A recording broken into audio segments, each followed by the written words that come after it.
శ్రీమాత్రే నమః.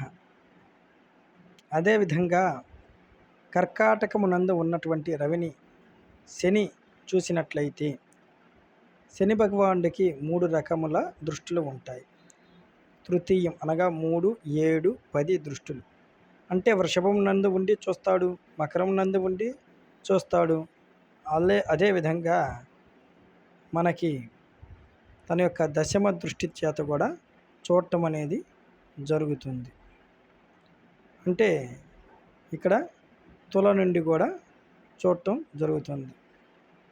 ఇలా చూసినట్లయితే అతను తన యొక్క స్టేటస్ని కంటే తక్కువ పనులు చేస్తూ ఉంటారు.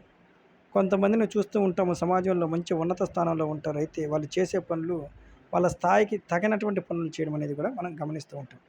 అదేవిధంగా లోభిగా కూడా ఉండటం అనేది జరుగుతుంది. అంటే ధనము విషయంలో వీరు ఎవరితోటి కూడా సహకరించకపోవడము, ఇంకా సంపాదించాలనే లక్షణాలు కలిగి ఉండటము, ఇవి జరుగుతూ ఉంటాయి. అదేవిధంగా వీరికి వాతము, కఫము అనేటువంటి రోగముల చేత బాధించబడేటువంటి లక్షణాలు ఉంటాయి.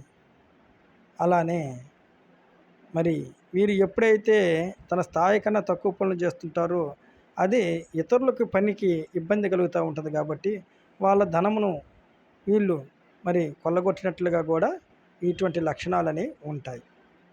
ఎక్కడైనా కానీ మనకి శని ఉన్నట్లయితే శని, ఎందుకంటే రవి రాయల్ ఫ్యామిలీలో అయినా కానీ శని పశ్చిమ దిక్కుకి చీకటి సామ్రాజ్యంలో ఉంటాడు. కాబట్టి ధనం విషయంలో అక్కడ చాలా జాగ్రత్తగా ఉండాలని చూస్తూ ఉంటాం అనేది మనకి జ్యోతిష్యంలో ఎక్కువగా కనపడుతూ ఉంటున్నటువంటి విషయం.